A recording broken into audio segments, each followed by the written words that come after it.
story. And then Take if it you away. have questions, Then we have take questions. questions. We don't have a microphone. Did everybody hear me in the back? Pretty much. And now move in closer. Yeah, move This in room closer. here. So this is going to be a story. Don't work so hard.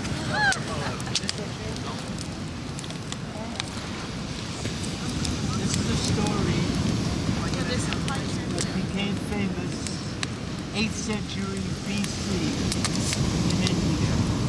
It became so famous that people told it to people, generations told it to generations, and to this day, this story is still being told, not only told, but studied, because they think that there's some really something worthwhile in the story.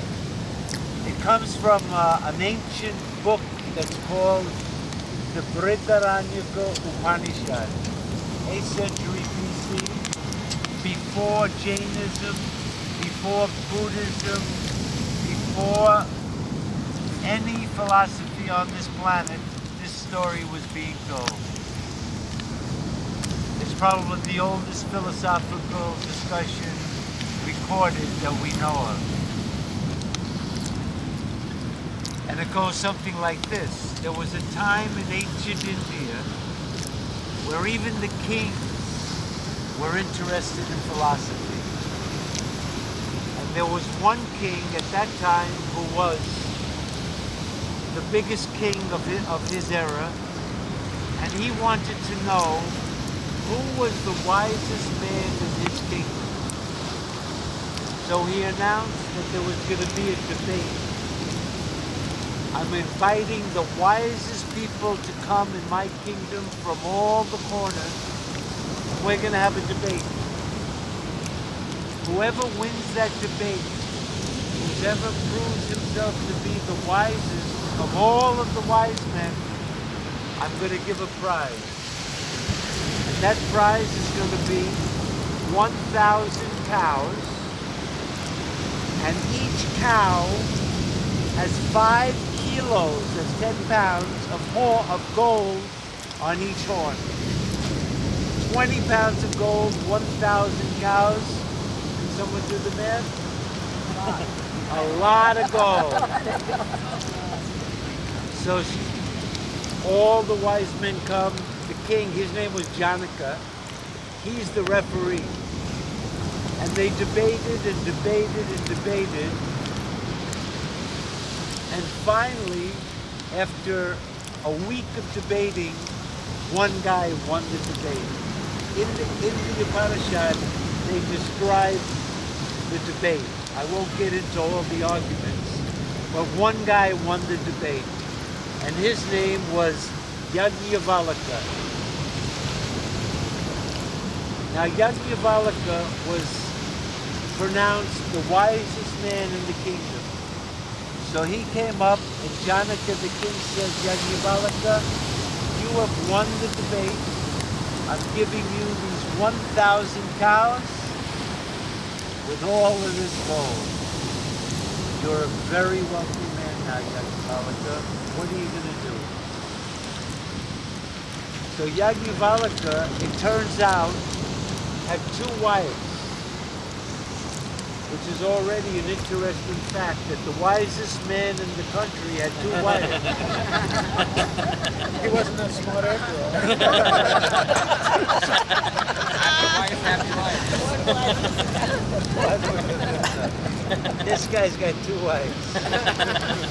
It shows that you don't have to be a monk living in a cave as a celibate to be the wisest man in the country. That's one point. What's the other point, Ira? The other point was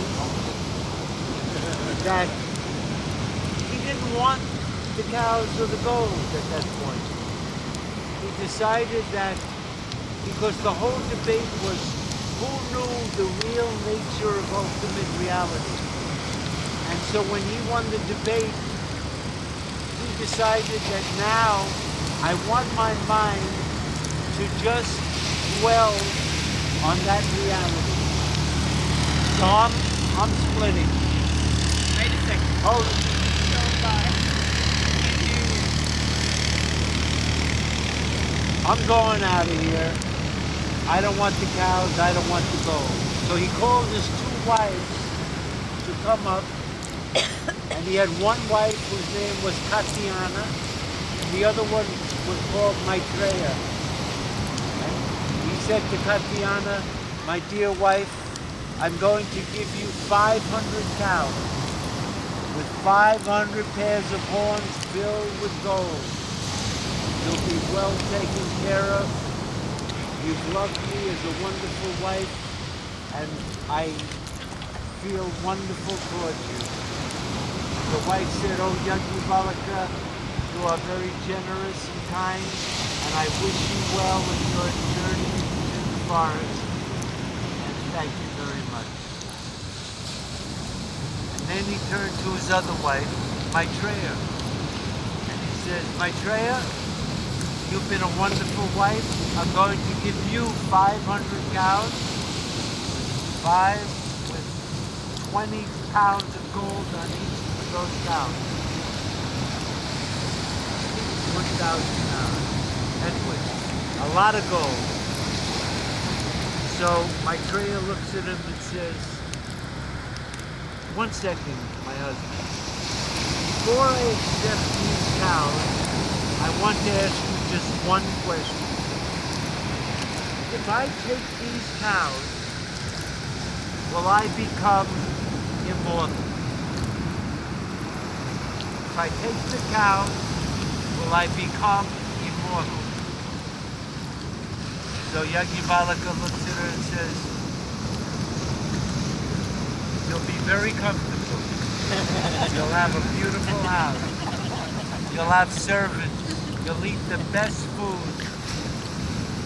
But I'm sorry to tell you, my dear wife, even if I give you these cows, you won't become immortal. Maitreya looks at her husband and says, then keep your cows. I want immortality. The Yajnavalkya looks at her and says, you know, Maitreya, I've always loved you, but today you are dearer to me than ever before. Come, sit beside me. I will confer upon you immortality. So he begins. And he starts with showing her the most lovable nature of our own self. That we love ourselves more than anything else. And he did this by saying, the husband doesn't love the wife merely because it's the wife, it's because it's my wife. The children are not dear for the sake of the children, but because they're my children. The money is not dear for the sake of the money, it's dear because it's my money. The house is not dear for the sake of the house, it's my house. Everything is dear for the sake of the self. The self is the most lovable of all. He begins by pointing out this fact that really everything that we love is because we love it because of our love for our own self. And because the self is the most lovable, we should know who this self is. There's a famous thing he says, Tatat Pashotaviya Mantaviya Indriyastaviya. That self should be heard about. That self should be thought about. That self should be contemplated on.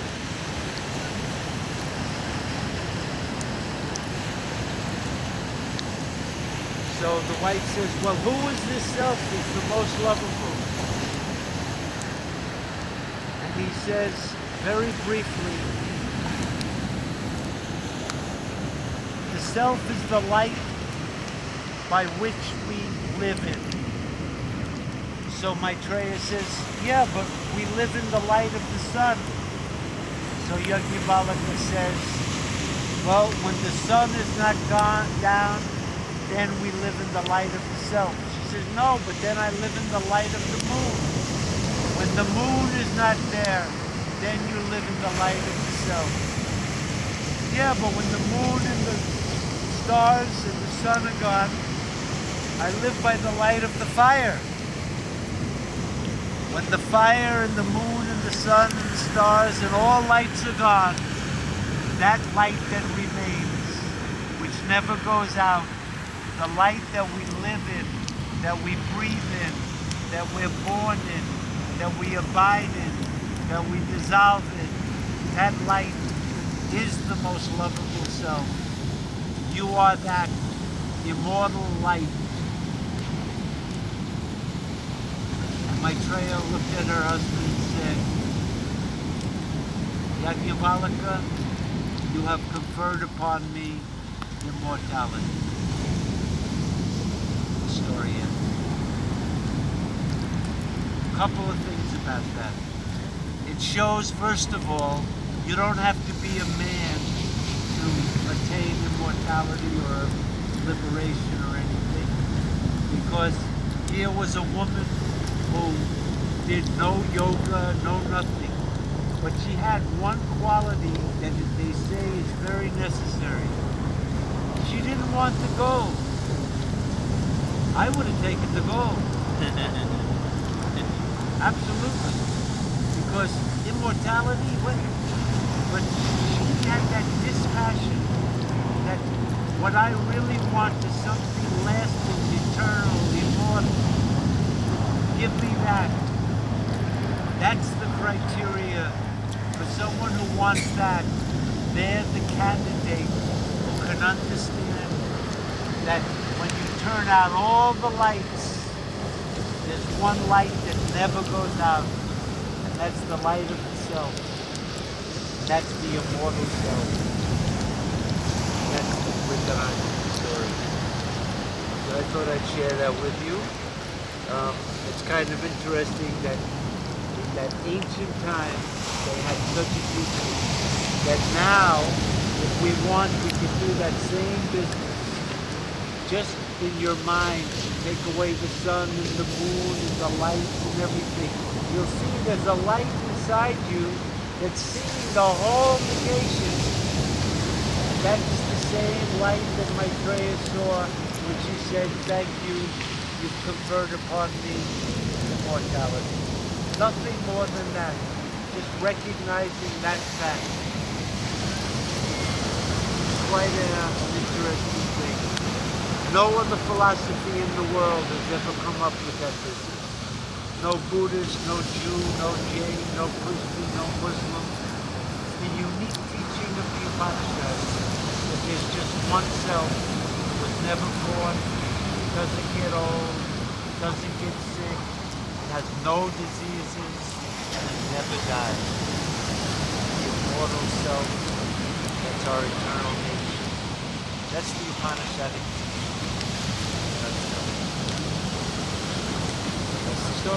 Just pause for a second, Ira.